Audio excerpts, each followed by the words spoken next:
Lwa tuli ku mulembe kati manyi nti ne gye bampuliriza.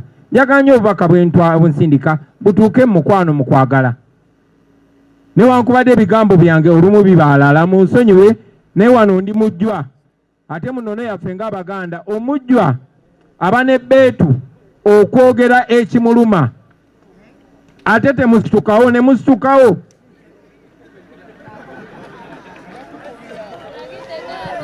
Tebugende okusookera ddala eri abaana ba Buganda, mwe abato nammwe abantu ba bulijjo. Deni obubaka obulala bugende era abaana ba Buganda abo abasuumuusiddwamu ne mufuuka abantu abakulu, abalala ne mufuuka ab'ebitiibwa. Tandikira ku baana ba Buganda abato n'abantu ba bulijjo. Mwe abavubuka abato abali mwene ensi amakula gye bayita Buganda, musuubira kubeerawo mutya, musuubira kufaanana mutya mu Buganda eddako bwe muba temugiteeseteese. Tuyimba ennyimba nga ziri mu Luganda naye ne twefuula abatazitegeera. Abazira ennyo abatusooka balwana nnyo mu ntalo ne baagala nnyo eggwanga lyaffe naffe tulyagalenga. Tebaatuula butuuzi ne bakaaba, no, baakola kyonna ekyali kisoboka okumakinga sure nti tuzaalibwa mwene ensi ne tuuka bweti ng'efaanana bweti. Era naffe tulina obuvunaanyizibwa okugitereeza abaana baffe bagisikire nga yeeyagaza, oba si kyo bajja kuba tebalina nsonga erima bijja byaffe. Lwaki nzira eggomba n'ennima ebijja bya Sentamu? Kubanga Sentamu yankuza, nantuuza, nanjigiriza, nansomesa, nantuusa wendi olunaku lwa leero. Singa obulamu bwange obw'obuvubuka n'ebirabo byennyina mbiryamu ebinyeebwa, abaana bange n'abazzukulu tebajja kuba na nsonga lwaki banzijukira. Era bajjajjaffe abatalina mulamwa tetubajjukira, tekitegeeza nti tebaaliyo. Mu bika byaffe mwalimu bajjajjaffe abatamiivu, mwalimu bajjajjaffe aboononefu, tetubajjukira kuba tebalina mulamwa.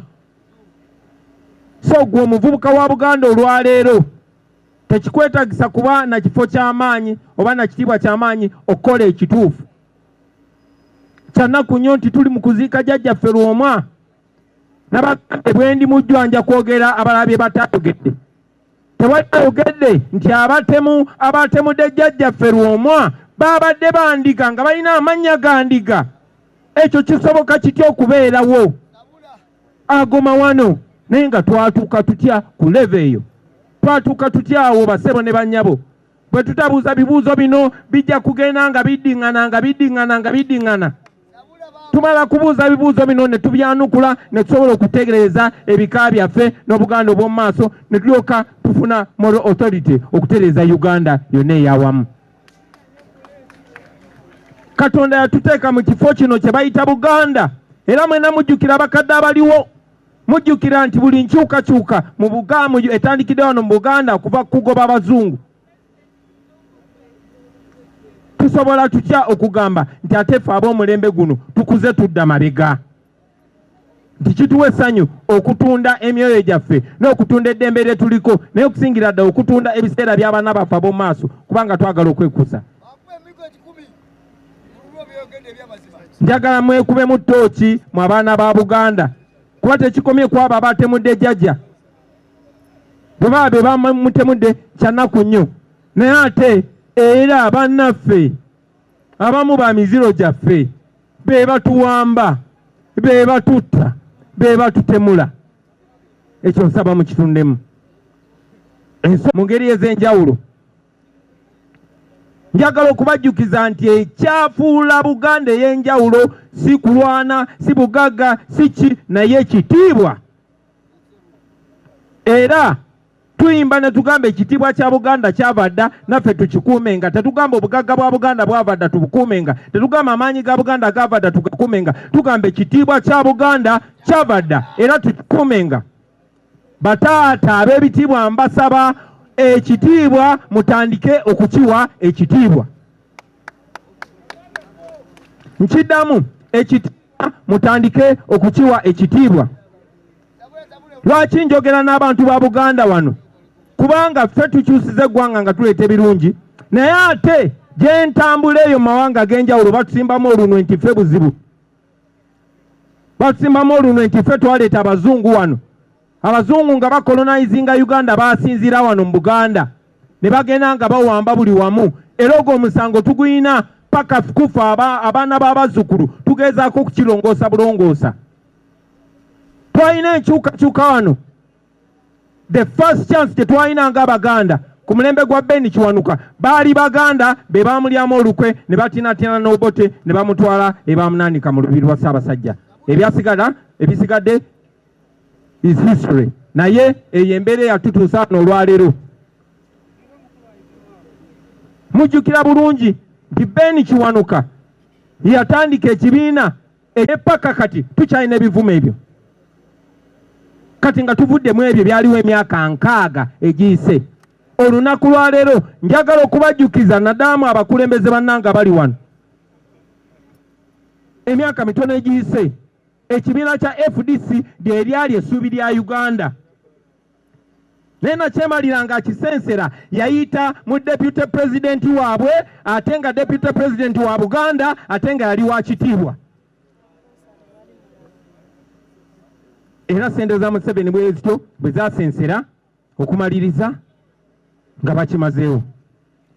Nze nyina obuswavu mu mutima olunaku lwaleero wakuba kinkakatako obatunula amaaso kuba mbadde nga open gye muli okubagamba nti naffe kennyini aba NUP era sente za Museveni zayise mu deputy president waffe si wa east si wa north si wa wabula wa Buganda. So mbasaba mwenna temunkubira ngalo sizaagala. Bino byenjogera seegomba byogera. Seegomba kuyiwa sere ku ggwali mbalagale. Nengo olina oddiyiwako sere liryoke likale. So njagala okubategeeza baganda bange tukole ekituufu. Twewale okola ebikyamu nga tubikweka mu kitiibwa. Kubanga ebikyamu bimalawo ekitiibwa. Tukole ekituufu ekitugwanidde. Tulyoke tutereze ebiseera by'Abaganda baffe, eby'abaana baffe n'ebyabazzukulu eby'omu maaso.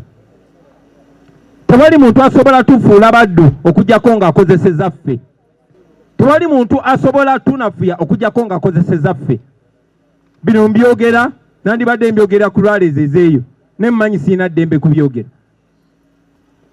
Tewali muntu asobola tumalamu maanyi okujjako ng'akozeseza ffe. Ne bwe tutakyuseemu bajja tebajja baatandika dda n'otuziikula gye baatuziika.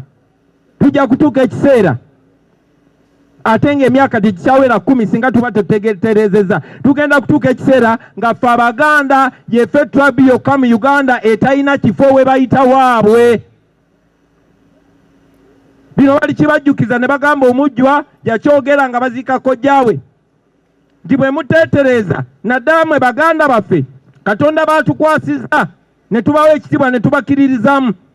Bwe mutakola kituufu tujja kutuuka nga ffekka ffe tutalina kifo wayitibwa waffe. Ebyo mbikomezzaawo. Byogedde mu linnya lya maama wange saabisoma mu ssomero bino nayonka biyonke mabeere. Era bwe nakyalira kojja nabategeeza abakungubazi nti ne gano amaaso agange ge mulaba agendege gaali ga maama. Wadde agage tegaali mamyufu. Ne bino ebirowoozo bye mbagamba nabyo mbibagamba ku lwa maama. Era nga Baganda bange naddaamu abavubuka abali wano obubaka ne bwebanga bukutuuseeko eyo ompagiranga kuba bino mbyogera ku lwammwe ku lwaffe. Ensi yonna etwegasseeko, ensi yonna yatereera dde okuggyako ffe wano mu Buganda ffe kizibu. Gye bujja ku lunaku olulungi oba oli awo ndibannyonnyola lwaki ku mulundi guli twalema ogobaganya nakyemalira era lwaki ndowooza nti tukyasobola omugobaganya. Jjajja Lwomwa tusanyuse nnyo okulamusa, kya kitiibwa nnyo okuba omujji omukulu nga bakutuuza. Ze ndi mutabani wo afudde, tubadde close nnyo, nsaba naawo njagale otwagale. Jjajja tongobanga, ne bakutiisanga tongobanga, ombuuzangako nga mutabani wa mwannyoko. bataata bamaama Mukama abampera omukisa pozi kanvire ddala waggulu nga neebaza abakulembeze bannange ababasigadde ku mulamwa okusingira ddala mu kitundu kino meya waffe oyo chairman LC5 mukulu Sejemba yono chairman LC5 asinga obuto mu nsi yonna eya Uganda tatuswaziza sebo webale nnyo webale edda ne bakulembeze bannanga balala sebo mukulu Senyonyi webale tuweesa kitiibwa sebo mukulu Nyanzi webale kugumira bizibu byaffe byonna byonna basebo ne banyabo Omukama abankumire Ssaabasajja Kabaka awangaale. Morris Cakes and Events Limited bakola cakes eza birthday okwanjula baby shower bridal shower mu buli design yonna gy'oyagala traditional cakes n'ebika ebirala kosa n'okutegeka emikolo ne girabika bulungi. Basangibwa wa Kaliga okumpi n'akatale k'aba veteran ku namba z'essimu z'olaba wansi awo ku call ne WhatsApp kola order keke kutuukako yonna gy'owangaalira. Nkujjukiza gwe omulungi atulaba nti tuli ku Farukwa Sons batunda ebintu ebikozesebwa mu nnyumba byonna. Oyagala bibajje bitanda dining, oyagala ntebe nnungi za class ziliko, oyagala wardrobes ez'omulembe, oba oyagala duvet, bed covers ez'omulembe, oyagala kibitanda bine bitagwamu bitagombe bitalumya mugongo byonna. Farukwa Sons basangwa Kibuye ku Ntebe Road bali opposite ne Petrosite okumpi ne Keti Motors. Genda obakubire ku simu namba za simu ziri wansi awo yogerako nabo. Jango lambule jango ogule. Amannya nze Nsuuga Mustafa nkola ne Alihira Holdings Uganda Limited. Tuli bakozi ba biodigester wamu n'okuzimba okwenjawulo. So olwaleero tuli waneeno nga tuli nkola biodigester. Ekyenjawulo ekiriwo nti yo eri mu basement wakati okusinziira nga bulijjo abantu mu kiraba ti eno parking lot. So eri wansi eri parking lot eri mu basement. Leero tukoze size y'abantu 5 ngera erina capacity okusavinga ekizimbe kino kyonna nga kinaabeera. Waneeno ngera emigaso gya bulijjo gya biodigester tebagenda kunuunamu. Atwetaaze ku namba z'essimu 07017669992 ne MTN 0789224230.